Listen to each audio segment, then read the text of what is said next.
so much. I love you so much. I love you so much. I love you so much.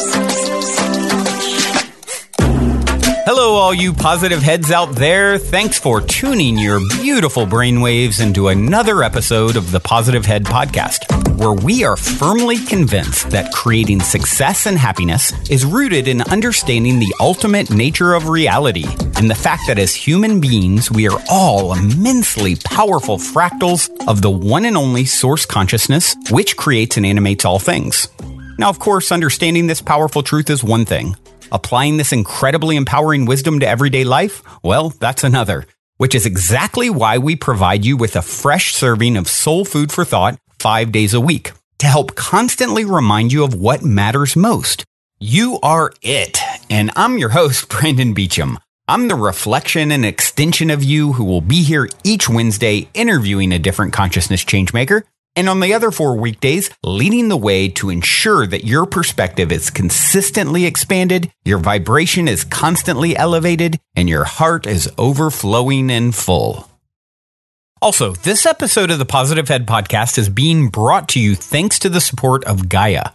If you're not familiar, Gaia is the go-to source for streaming consciousness content online, and you can sign up for your first month for only 99 cents at gaia.com/positivehead.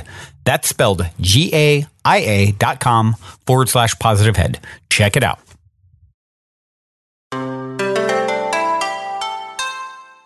All right, all you positive heads, welcome back to another episode. So happy to be back with you guys, as always, and I have my good friend, brother, Christopher David Jackson here with me to help steer the ship today. Hello, Chris. How goes it, my friend? Hello. Good morning. Good morning, good day, good afternoon, good whatever it is, whenever you're listening to this. Yeah, I'm sure there's something else in there I missed. How you been, man? Amazing. Definitely feeling like things are like speaking up, and I'm more lit up and inspired than I have been my entire life. Dude, that is an inspiring answer. And you know what's really a trip, and I can't remember if I talked about this in the last week on the show or not. A lot of times I forget what I say on mic and off mic, but it was crazy because there's so much talk of intense energy and sort of upgrading, if you will, happening, ascension beginning, or us moving into another or turning a corner in our development and consciousness expansion. And this was talked about at the Conscious Media Festival I was at a few weeks ago with the incredible Sandra Walter, who's been on the show, and she did a whole thing there, a big talk on the last day, and she had posted something predicting as a gatekeeper and ascension guide. She just basically, I don't know if you know about her or not, Chris, but she lives up in Mount Shasta, and she's just constantly connecting multidimensionally and bringing back insight and information, and Nice. and then sharing it with people. And she is such a pure, she's the real deal. And she had she's through, March 15th to 17th, there's going to be increased solar energy, which is kind of actually synchronistic that I'm bringing this up because we've had a lot of synchronicity around the sun this morning, as I'll share in a minute. But, and I wasn't really planning to talk about this. It just kind of arose. But, she was predicting during the 15th to 17th that happening. And, and then, the 20 through whatever, something else. She had this whole report she gave. And it was funny, I'd seen that days before the 15th. Then all of a sudden I see an MSN.com article, increased crazy solar flares, and that's not something they can really predict that well, supposedly. So I thought that was really cool how what she was saying was aligning with what, science was all of a sudden seeing during the exact days. And she had posted this weeks before. So I thought that was super interesting. That's awesome. Yeah. Yeah. I mean, it's all already been written. Yeah, huh? Yeah, we just get to experience the divine unfolding. I love it. The effulgence of light and life that we are. The emergence of, what has been. It's really, the way she talks about it with her work is she just shifts in, like, her work is always like viewing potential timelines, the way she puts it. So it's like, it's emerging. It's like which version is going to emerge. And that's really where we get our choice piece of it, I feel. So, yeah, just interesting times. And we definitely had, Chris, you and I, of course, were discussing what we're going to talk about this morning. And you brought up the golden circle, and I'm like, "What's the golden circle? I don't know." And you're like, "Oh, let's talk about it." And I'm like, "Sure, yeah, let's tell me about it and tell the listeners. I'm sure it's good." And then, literally, while I was waiting for us to link up, we had 30 minutes or so, and then I had all this synchronicity I'll share in a bit around the sun. So it's like, well obviously this energy is the thing. Synchronicity, because the golden circle essentially like is a dot in the middle and then a ring around it, which is the symbol for the sun. And it's also the symbol in alchemy for gold. Wow, that's give us a breakdown, man. It's like I brought up the Sandra Walter thing and solar flares. I really wasn't planning on it. Maybe, subconsciously you talked about, life getting better and better. And I instantly thought of her, kind of predictions of what's happening in the intense energy coming into our planet, which led to that. Now we're going to talk about the golden circle. Then I'm going to share a song and my little synchronicity story from this morning around the sun. So let's have let's give the sun its due today, I guess. Yeah. So, just to tell people what we get from this is like, this is essentially the master tuning fork to bringing us into our highest alignment of our beings, like to giving you more power in your life and to giving you the capabilities of having everything that you want with more grace and ease, which we've talked about in the past a little bit. But this is like a great navigation tool or a compass, essentially, and a map to knowing how we're operating and constantly tuning to become more aligned and centered in being this immovable spot that is unstoppable, in delivering on what our ultimate purpose is, which I believe when we all get down to, there's actually a kind of a guided meditation that I like to take people through, and we all kind of get to the same place, which is like we send to our hearts, which is essentially the center point of our own being. It's the first organ that appears in the embryo, right? Right. And it's now being, shared by many, I think Heart Math Institute and many others, that it's the seat of the soul. Yeah, essentially we emerge out of the heart, right? Exactly. Everything emerges out of the heart center in all of reality.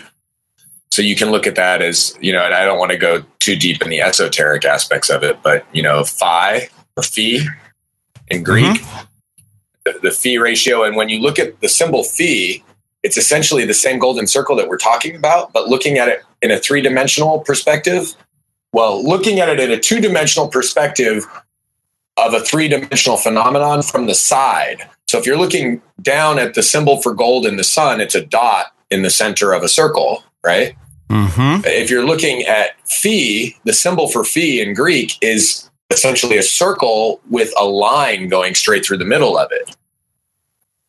So it's like looking at the center point of it. And then if you now imagine phi looking down at that center point, as it begins to spin and spiral, it begins to pull apart that which is lighter and that which is most dense.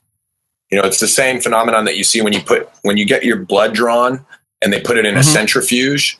It basically separates. You'll see it afterwards, like all this white on top and then all the dark red plasma on the bottom. So like the denser stuff and then all of the lighter stuff, like all the fat rises to the top and then all of the denser stuff is down on the bottom. And so you get that separation of, frequency, which is essentially what happens in our hearts, and then this connects to all of the, wisdom teachings from, the tree of life, the Kabbalistic, and also the what is it, the Indian Kundalini system, which is like the 7 chakras, right? Right. Basically that one thing splitting into all of the different frequencies that are inside of it. So the totality of all frequency then beginning to separate out. And then all of those frequencies getting to experience all of the other frequencies subjectively. So it's almost like this poem came through a long time ago that kind of describes this as one divided into many divisions, distortions, reflections, and refractions of that one. Perceptions divided, now to fall, coming together now for all, which is essentially that golden circle. As we've been kind of like on the outside perceiving ourselves as separation, now we're all like, all of those perceptions are beginning, and the structures that hold them are falling down. And then we're collapsing, which literally means to fall together into the center frequency, which is the heart frequency, the central channel of all of creation and abundance technology, which is like what all of life comes out of. And then we begin to flow together in a divine alignment with this primordial heart architecture, which I got that term from David Weber at our superhero mastermind, Costa Rica. Which is awesome. Yeah. He was full of those too. He had so many good plays on words from that guy. Oh my God. Yeah. He's such an amazing flowatrist. Yes, he is indeed. So, at any rate, so this golden circle essentially is it's the primordial heart architecture and the key to unlocking what I think is like, I like to call perfected consciousness, which is we begin to see that all of reality is this separation of frequency. It's, there's 2 domains that you can put everything into, which is material and etheric or ethereal. And that's also mother and father. It's also past and future. And then where they come together is literally where we discover ourselves as the present, the gift that we are, that presents our gifts to the world as this, how should I say it, our version of reality, which is whether we're holding in our minds this future possibility of a planet of paradise for us all, or whether our minds are enslaved or captured in the prison of our past perceptions of lack. That literally becomes the lens through which we perceive all of reality and through which the light and life that we are projects through onto the screen of reality for everyone else to experience, to reflect back to you. Yeah, what this makes me think of, another little synchronicity with this whole conversation is this morning, Sevan Bomar, who's been on the show 3 times. He's amazing, and I saw he was going live with the talk about the equinox, and so I shared it with you, and we talked about it very briefly, and before we were recording. And anyway, I kept watching, and he got into this very topic, I think after you tuned out. Oh, wow. And he was talking about, he was basically talking about how important it is as we come together and we see all the different frequencies, all the different sort of representations that we make, as we come together as a tribe. It's like, I may be really, really good at generating resources. Well, that's my job. Let me do that. And someone else is really, really good at, bringing musical medicine like this song we're going to share later. Or someone else is really good at this piece. And as we sort of fall back together, collapse into the one essentially, and realize, and it's how I always visualize it really, is like, or I say it, verbalize it. I feel like we're all one big puzzle that now is realizing, okay, we all hold different pieces, and how do we fit together? And it's not so much about, same way nature works. It's not so much about, us praising this one thing. Oh, this guy's really good at creating financial resources, and that's the end all. No, that's one piece, Right. and there's so many pieces of the puzzle. And when you start to look at it that way, it's instead of, oh, this is all mine, it's like, oh, what can I bring to the table that makes the sum greater than the equal parts as we sort of put this puzzle piece back together. But of course, having this realization and perspective that it's all one, and putting itself back together is sort of the foundational thing that is necessary for us to go there, right? Yeah. Well, and yeah, the beauty of this symbol also, like the circle with the dot in the center, is it's not only is it the symbol for gold and for the sun, but it's also like in alchemy. I was at an alchemy conference years ago, and they were talking about the actual formula. Like supposedly Cleopatra was also into alchemy, and the context of Western alchemy is essentially that they weren't really, while they were looking to, in the physical world, turn lead into gold. That's what most people saw alchemy as. It really had a whole other context to it, which was they were using. They had this whole concept of as above, so below, that you could use the physical processes of testing things and figuring out how to turn base lead into gold to turn our spiritual or etheric lead, the heaviness of our being, into the alchemical gold of our spirit, like perfecting our spirits and our being in this world. And that's wow. Becoming like ourselves, like golden beings, where we now see ourselves as one individual in the context of the whole or the totality, which I feel like is this great, there's kind of this great macro thing happening right now that we can all look at, which is, in the West, we've evolved this concept. The United States is kind of like this great story in the sense that it really celebrates the priority of the freedom of the individual. Right. And yet there has been an expense to that. It's done it at the cost of the community. Right. And what we're seeing is that, having absolute freedom without structures, can lead to chaos.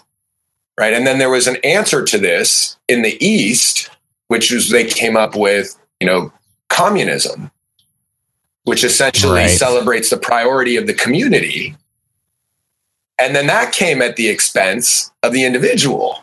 Right. We've struggled with balance more than once in this human journey, I would say. All of these things are coming from the context of separation. But when we bring them together in the context of unity, now as those structures or those towers fall together, we're able to now coalesce the greatest aspects of both and celebrate the priority of the individual in the context of the community.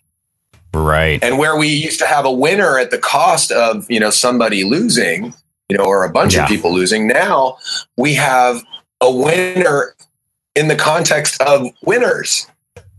Yeah. It's win-win. Well, instead of win. It makes me think of that game we played at one point in Costa Rica. Do you remember when we did everyone? So there's like what, I don't know, 100 and some of us, and we all played rock, paper, scissors. And we we basically would pair up and we would do rock, paper, scissors against someone. And then whoever won would go on to pair up with another winner. But whoever lost would now rally behind the person that beat them.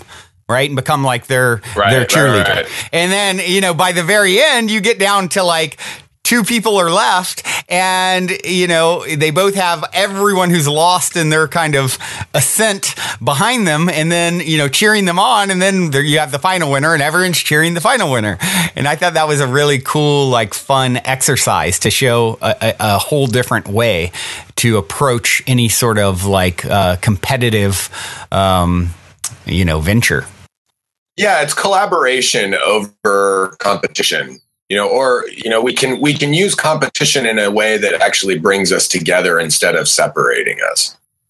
Absolutely. Right. The other beauty that this brings up, which is funny, is, so the formula for alchemy, and, this was something I think, at that conference they said, it was like written in Cleopatra's chamber. It was basically something to the extent of all for one, one for all through one and one through all in one and one in all. Wow. And this creating this ultimate integrity, and that was actually, that had to do with the formula for how you turn lead into gold. Interesting. Yeah. And that also is like the great context. And as I've been playing with this more, it's kind of like the ultimate cheat code for empowering ourselves in anything that we're having challenge with in life. Like if we're getting triggered by someone, right? That all comes from the context of separation. And separation is the source of suffering. So if somebody says to me, like, you're an asshole, and my response to that, if I'm coming from separation, then I get triggered by it and thinking that they're devaluing me. But if I come at it from the context of unity, then instead I can actually just be like, oh, thank you for letting me know that I'm coming across as an asshole right now. Right. It's like your own, hand giving you feedback about something, like, oh, you've got your hand on a hot stove, you better move it. Right. It's just because it's like, oh, this is an extension of me feeding back in some way that's going to help me. And that's an interesting thing to consider, especially when someone is doing something that's challenging to you. It makes me think also, talking about alchemy, a while back, I guess a quote or thought or perspective came to me, and it was that spiritual alchemy is essentially like the art of sifting and shifting perspectives until love emerges. So really transmuting every experience into a perspective where you find the love in it. And by doing that, now you really are moving into, the perspective that your higher self has, or the one, right? Right. And so, I find that as being the most powerful path. Like, how do I change? How do I expand my perspective? How do I sift? Okay, there's this perspective, but yeah, that one feels separate. I feel separation there or pain there. Okay, let's expand on that. Let's expand on that until you land at the place where it's like, wow, this is just happening for me. This is love, Right. Well, and on top of that, if rather than actually waiting for love to emerge as, the process of alchemy, if you use love as the lens through which you perceive everything. Yep. And that becomes, your immovable spot. Like, if I perceive that person calling me an asshole as love, then I'm actually immediately transmuting that energy in my experience of it. Right. Love is actually the universal solvent. It actually dissolves everything. And when you think about the heart, which is, there's this amazing thing in that the heart actually, is this beautiful organ that feeds every part of the body, the lower frequencies and the higher frequencies. It gives its essence to everything equally, right? Right. Without any separation. And the funny thing is it also mixes oxygenated and deoxygenated blood, which is life and death. Interesting. So you're no longer eating from the tree of knowledge of good and evil, valuing some parts of life over others, right? But instead you're valuing everything. And in valuing everything, you begin to actually increase the value of everything. And you begin to see the value in everything so that you use it in its most valuable form. And then we move into this golden age of what, I guess the best way I can describe it is holography. Holographic consciousness, which is that we see everything from the context of wholeness. Right. That's funny. And that's like Sevon's other word. He always signs every. I was talking about Sevon Bomar earlier. He signs every email like wholeness. Nice. Yeah. So holographic, gives us the ability now to eat again from the tree of life. because the tree of life includes the overworld and the underworld, which is life and death. And it doesn't look at life anymore as this kind of separated process, but it sees death as a part of life, right? That essentially, then we no longer identify with life, but we identify with the process, and that life is this thing that we get to experience. Death is, the way I see it, death is a birth and birth is a death. When we're born to this dimension, we're essentially dying to where we came from in some essence, in some sense, right? When we die here, we're born back to where we emerged here from originally. So, for me, I certainly feel I have a lot of work to do on this planet and a lot of living and giving and loving and all those things. So I don't want to go anywhere.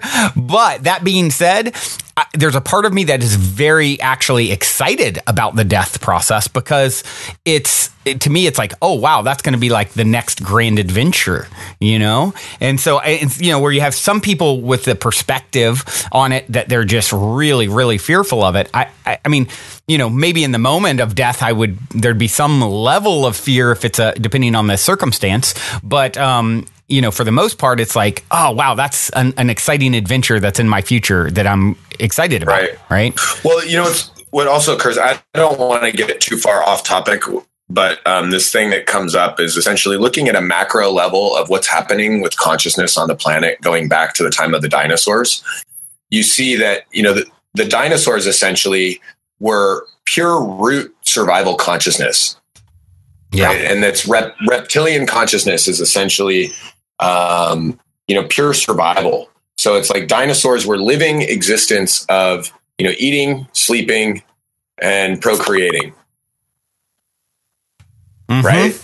And then when all experience, by consciousness was had in the forms, this external event came that basically destroyed all of those forms, killed all of them, so that then these new vessels could emerge and a whole new context of reality, which, like, if you use the Kundalini chakra system, right, and you have red, as the base, is the root, and that's pure survival. Then you move up into orange, which is how I see mammals and humanity, like in the current state of our planet, which is creative consciousness, right? Like, we're actually the first creative forms. Like, you have like certain mammals will actually like build things like bridges, like beavers build bridges, right? And, then humanity comes and we're able to take complex ideas and then create structures and build things. That's the creative aspect. And now what I see us coming into is the yellow, which is essentially, the solar plexus, and the yellow is thought of as the ultimate expression of consciousness. That we're coming into this place of perfected expression of consciousness. And wow, that's, and it's also the solar, a whole new journey plexus, the solar radiance, right? And there it is again.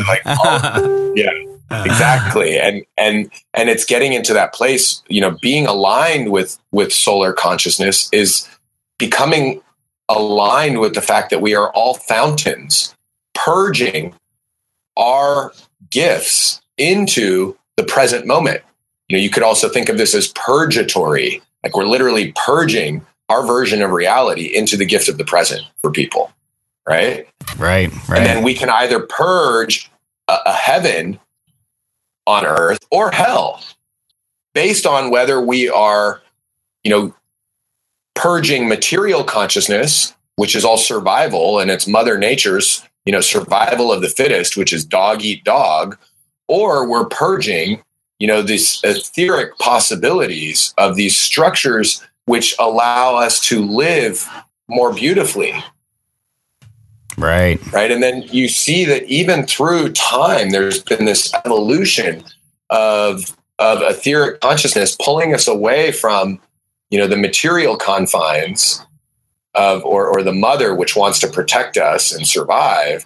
Now, rather than living in the context of survival, which comes from separation, if we live from this unitive aspect of consciousness, now we can actually create structures, like thou shalt not kill, thou shalt not steal, these ideas that essentially hold us into an ability to live through higher ideals. Right? Right.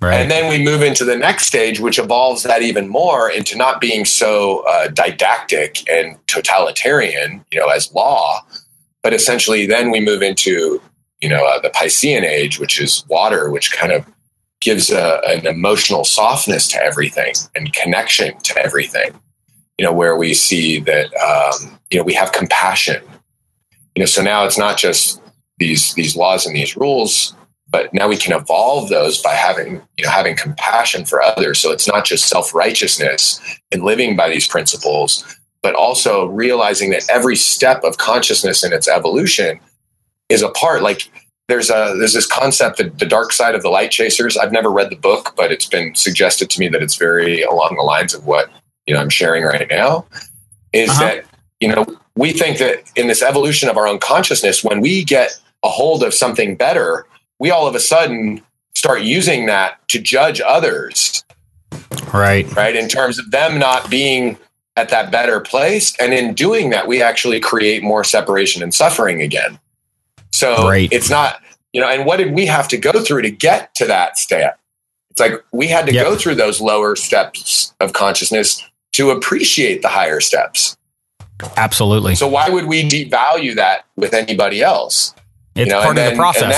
It's like being pissed at, the one part of the recipe, like, oh, well, this egg is broken as I'm putting it to make this cake. And so it's ugly and it doesn't look pretty at all. Like the end result, it's like, don't judge. You're not going to make an omelet without breaking some eggs. Right. Right.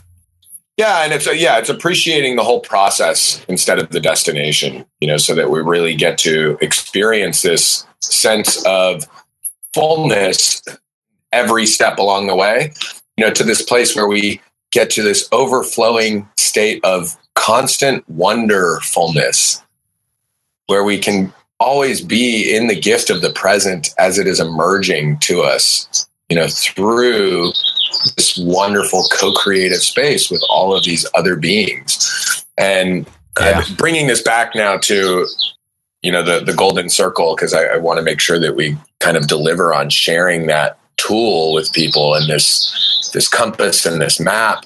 It's essentially the way Simon Sinek discusses it, which if you guys haven't seen his videos, he also writes a book. I think it's called Start With Why, or The Power of Why. Why is essentially the center point on this golden circle. And then after the why, you have the how, and then you have the what. And he uses this as like a master tool for marketing, but it's also a master tool for communication and for manifestation. It's essentially, like we said, it's the key to becoming the alchemical gold and having everything that emerges out from your being, essentially transmuting everything around it. So like when we center ourselves in being, and this is, okay, so in Simon's version, you have why, how, and what. In another iteration that I've created off of that, it's basically being is in the center, and then doing is the next ring, and then having is the outer ring. That's the one that is that's how it's broken down in the Conversations with God books, which are some of my favorites. It's like most people are doing something like work in order to have something like money, in order to be something like happy. When in reality, the way it works is you be happy and you'll find yourself having and doing the things that are a reflection of that. So instead of, do, have, be, it's be, be, do, have. Yeah, exactly. Right. So essentially it's realigning. It's inside out instead of outside in. Yep. And like when we want something, right? Essentially, and this all aligns with, like Abraham Hicks and the law of attraction. But I think it goes even beyond attraction, because I feel like attraction is still kind of coming from a place of separation. You're right. It's emergence is the way Derek Rydell, he calls it the law of emergence. It's something that's already emergence. There. And you create if you want the oak to come from the oak tree, you just create the conditions for that to happen. It's already in there. Yes. It's like, it's emanation. Instead of looking at things as attracting them to you, actually, if you start looking at all of life as emanating out of you, and this aligns with quantum physics, by the way, because it actually says that your consciousness shifts the actual phenomenon, right? Your observation of the thing actually alters the thing. Right. So in terms of like, if you're coming from a place of wanting to have something, you're actually being the state of lack. You're being the want. That's like what you are in that moment. So you experience circumstances that create that. Right. And then that's what gets reflected back to you is your being the lack of something, then gets reflected back to you as lack. So even in the state of, and this is also where you can use the distinction of force versus power, right? That coming from the world of separation, we use force to get what we want. But essentially, even when we're doing that, even if we get what we think we want, there's a deeper phenomenon happening underneath where we're actually not getting what we want because we're disempowering those around us to get it, which, when you look at why we tend to want things, it usually comes from this notion of scarcity, which I think is, boiling it down to the original sin, which is that we perceive ourselves, in our evolution of our own consciousness and creating our identities as these things that are separate from everyone else. Right. And that's kind of how our ego structures form. Our ego structures form to give us that individuation. And from a very early perspective, we perceive that as a curse, essentially, like this great curse that we have, or a burden that we have to bear, this separation. When in fact, separation is this great blessing that we get to share because it's what gives us this ability to play as this one consciousness in all of these individuated forms that get to experience all potentiality being made manifest to be experienced subjectively. Yeah. Wow. Yep. Holy wow. Holy fuck. It's just it's beautiful. Funny. Like when you begin to like center into it that way, right? Totally. And when we get to that immovable spot, and then this is when I say like the one story that unites all stories, by looking at yourself as the dot in the center of the whole circle, the holography of it, now you begin to see that each story is not in contrast to yours. It's actually in complement to it. Mm-hmm. Now we by using the lens of love, the universal solvent, instead of us being disintegrated, coming from a place of separation and suffering, we move into a place of constant integration. Right. And fulfillment, where we constantly expand our awareness and our notion of who and what we are to include every other part of life. Eckhart Tolle says, can I be the space for this is the question to be asking yourself always. Can I be the space for this? Whatever's coming to you, you are becoming ever more expansive and you can absorb it into you. And I think that's such a powerful way to look at it, especially when it's something that's challenging, right? Can I be the space for this? Yeah. And by, now you talk about like Christ consciousness, Buddha consciousness, all of these, amazing ascended beings that we've talked about from these different philosophies, they're all speaking to the same things from different perspectives. It's almost like spokes on the wheel. You can take any of these paths into the center point, right? And the way I like to look at it also is like the eye of the storm is the center point, right? Mm-hmm. If we're on one of those paths and we start putting ourselves in separation, from the other paths, then we get spun out in the energy of the storm. But if we actually just stay on our path, and don't look at these other paths as contrary to us, but actually just as complementary. Yep. Right. Then we actually become empowered by those other paths instead of spun out in separation or conflict, which, just keeps us from moving into that center point. Yep. Then it's like that center point is where we have ultimate peace. And this is also the teachings of the Tao, right? Yep. Become that immovable spot, that center. And again, this all ties back into the golden circle. And it makes me think of Nassim Haramein posted, and I've talked about this before on the show multiple times, where he posted this image, and I wish I'd saved it, where it was like a, toroidal twist. It just had points, nodes that are ever twisting eternally. And he's like, what he said about it, he's like, when you look at this graphic, you notice each point is the center. So, that's really a good way to look at us. It's like, here's this infinite toroidal twisting, visual representation of it all. And it's just eternal. But yet, if you go to any one center point, focal point, it's the complete center. And that's really how the same for us. And that's where I think it helps to anchor in your own power, to be empowered when you realize you are.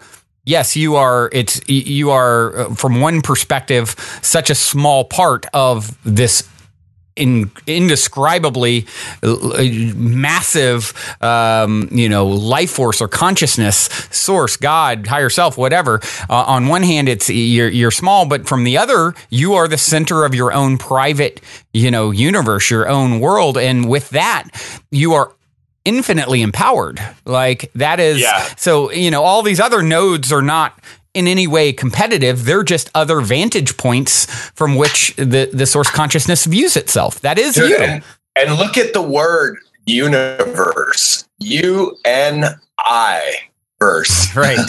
One song, one verse. It. Yeah. And verse means turn. So it's you and I turn. Right. And that aligns also with the golden circle. It's like I is the center point, and then you is everything outside of that, and you and I turning together. And I love verses, in a song too. It's another thing. You think of it as the whole universe is literally just a song that Source is singing. To me, is like a beautiful poetic way to kind of view it as well. I love it. Yeah. Awesome. So, bringing this all back around again to the power of the golden circle and what it holds for us. Is one, starting with why. If you want to know, like using it as a marketing tool, they're like, why? Think about things whenever you're connecting with somebody, is why would they want to listen to you? Yeah. Start with that, right? Like, what's the ultimate purpose? And then this is a great thing to remember, like when we're doing a talk too, is if you start or storytelling as well. If you start with the why, then people really want to listen to the how and the what. Yeah. Right. But if you start with the what and the how, it's like, I'll start telling you a story and you're going like, where the hell is this going? And why do I want to listen? Right. But if I give you the why first, I'm like, oh my God, I just experienced the most amazing sense of inner peace and empowerment that I've ever had in my entire life. Do you want to hear how it happened? Yeah. Right. Sign Absolutely. Me up. Yeah. And what I got from it? Yeah. Awesome. So like this makes us more powerful storytellers. It actually also gives us the context for creating oneness with people, because as soon as you're sharing your why, the why is something that appeals to the limbic brain, as Simon Sinek says, right? And the limbic brain could also be corresponded to the element of water. And what does water do? Well, water is often thought of as the universal solvent, which is why I think in Kabbalah, they usually call water love, and mem. Mm-hmm. But water also connects everything. Right. Not only does it dissolve everything, it also connects everything. Mm-hmm. I think that's why it's often thought of as love. To me, I think that a more empowering context to love is that love is everything. Not just the water. It's not just connection, but it's also separation, because what thing would tear itself apart for the joy of coming together again? Amen. It's exactly what's going on. Wow.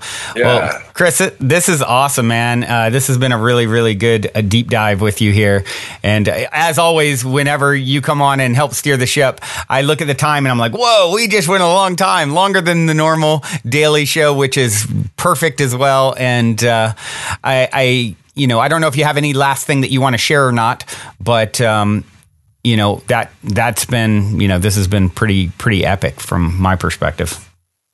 I think the last thing I would share, just to ground this in, and again, it's like I love cheat codes, and I feel like the cheat code in all of this is just remembering who and what you are as love. If you can always remember yourself as love, and then from that place, ask yourself the question, what does love lack? Yeah. Nothing. Right? Nothing. What does love need? Nothing. And then imagine the sun, essentially, from that same place, right? Yeah. What does the sun need? Nothing. It just continues to give its solar radiance to everything, right? Yeah. And that's where, when we align with that, and we just align with the realization and the remembrance that we are love and that we are the gift, then all we have to do is give. That is the key to finding. If you want to find your path, it's going to involve giving. It's always going to involve giving, because there are no others. What you give, you receive. It's the ultimate, the good kind of selfish, as I call it. There are no others, and that is, you want to find yourself. The ultimate. Sorry, Brandon, go ahead. Yeah. And people don't understand. Sometimes we're not seeing each other visually, so it's a little harder without the visual cues to see when you can jump in, and then you have a little lag with the internet. But what I was going to say is, Gandhi, said it really well. He says, if you want to find yourself, lose yourself in the service of others. And I think that's such a powerful truth. Well, yeah, because it's like here in this context of unification, the ultimate selfishness and the ultimate selflessness are actually one and the same. Yeah. And from that context now, you actually then center yourself in taking care of, your own being until you experience fullness. And I love this. This is actually something I got from Yogananda, which is the process of maintaining your center in abundance, right? Which is to take care of yourself first, so that you're overflowing, right? You're full and overflowing. Then overflow onto those that are already giving to you. So give to people that are already giving to you, right? A lot of us tend to come from lack, and we give to those who don't have the capacity to give back to us, because it reinforces the fact that we're lacking. And then we keep reinforcing that perception of ourselves, which ends up giving us more lack, where we're looking to suck more value out of the present, and we're literally fountains in undertow instead of staying centered in our awareness of being fountains in overflow. So keep your fountain in overflow. That formula is first managing that for yourself, then going and sharing it with others that are already giving to you. Because those who are already giving to you, they already are also coming from overflow, and they're going to keep filling you up even more, and then spill that overflow onto those that may not have the capacity to give yet, because their cups are not full, until we basically overflow everybody's cups. And this is the formula for us to stay centered in our power and to keep ourselves empowered, right? And building these concentric circles around us where we become unstoppable, as the wind beneath each other's wings, where we all rise together. give, live, live in this constant, ever overflowing effulgence of light and love and life that we are. Wow. Wow, indeed. Chris, you are epic, man. I love you so much. And I love you so much. And I love all you listeners too. You guys, this has been awesome today. Truly, truly inspiring. And so I want to tie back final with the song here. So, this morning I shared this incredible thing, or just little quote that actually Christina, our mutual friend Christina shared, and I loved it so much I shared it.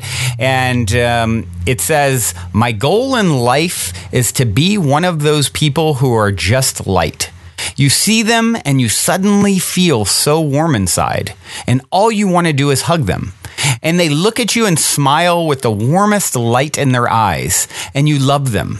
Maybe not in a romantic way, but you just want to be close to them, and you hope some of their light transfers onto you." And so I loved this. I shared it. Another listener, Bellamy, actually reposted it and said, "Let's be sunshine," and tagged me. So I was going to respond to her, and I was looking for a little sun emoji. While I was looking for a sun emoji, I had this song playing in the background. I had Ryan Whitewolf, who you also know, who was with us down in Costa Rica, and you had a really powerful moment when he was singing a song, and so did I, separately, the same song we talked about. And anyway, so I was like, I need to check out his SoundCloud, because Savan had actually shared him earlier in that live stream I was talking about. And I found Ryan's SoundCloud literally as I'm looking for the sun emoji to respond to Bellamy's "Let's Be Sunshine." Here's a song called "The Wilderness" in the background playing at about 4 minutes and 9 seconds in. He's like, "You are the sun, you are the sun." And I'm like, whoa, I just got chills from head to toe. Then, of course, it just, next thing, you wanted to talk about the golden circle, and on it goes, man. This is just so beautiful. The way it reflects back. It's just ever increasing, and it's truly overflowing. And so with that said, guys, I want to leave you with Ryan Whitewolf. This song is "The Wilderness." And you are the sun. I am the sun. We are the sun. Love you all. Thank you again, Chris. Until next time, everyone. Journey all over each other. Exactly. Much love, everyone. Also, if you're craving more consciousness elevating content, be sure to check out Gaia, which is my personal go-to source for streaming consciousness content on the web, where you can stream an incredible 7,000 plus exclusive videos covering 5,000 years of wisdom. As you all hear me constantly say, it's a daily conscious effort to maintain an elevated vibration. And if you're looking to journey deep down the rabbit hole to do so, then Gaia is the best place I know of to do it, period. And you can sign up for your first month for only 99 cents at gaia.com/positivehead. That's spelled GAIA.com/positivehead. Check it out.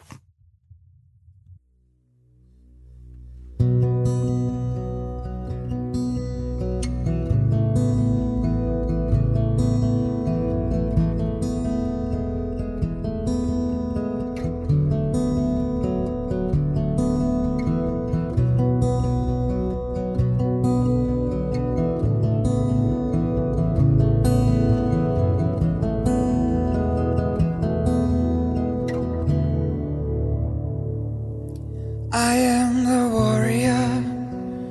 Let's burn cities to the ground. And I am a child. In my mother's arms I am found. I am a woman. In my heart with love to give. And I am a man. A noble path I will live.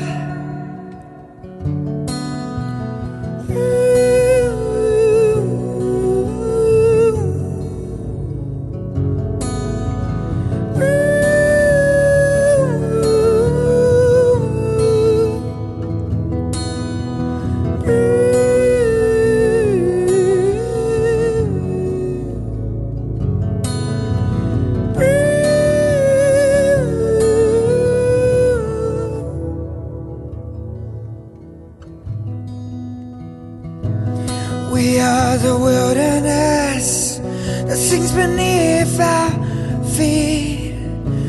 A holy treasure in the wisdom to feel and see. We are the sun, a love so pure, sacred remedy. This energy is a cure to breathe, breathe, breathe,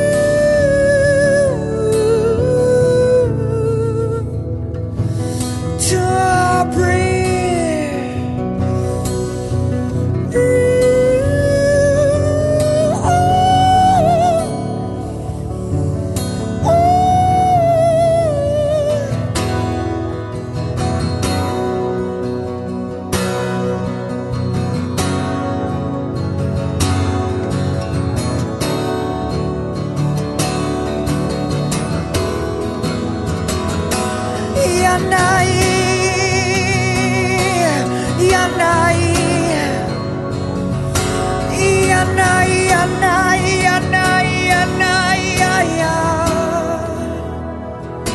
The wilderness,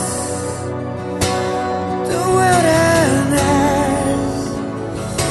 the wilderness, the wilderness, the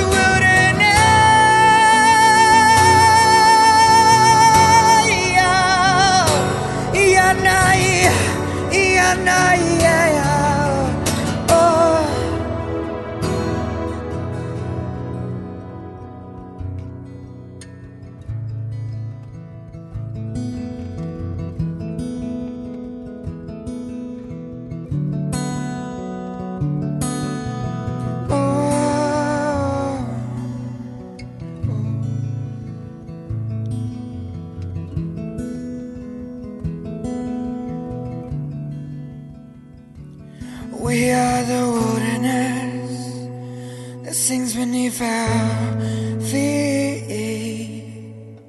A holy moral and treasure and the wisdom we feel and see. We are the sun, an energy of love and God. This cure, this remedy is in all of us.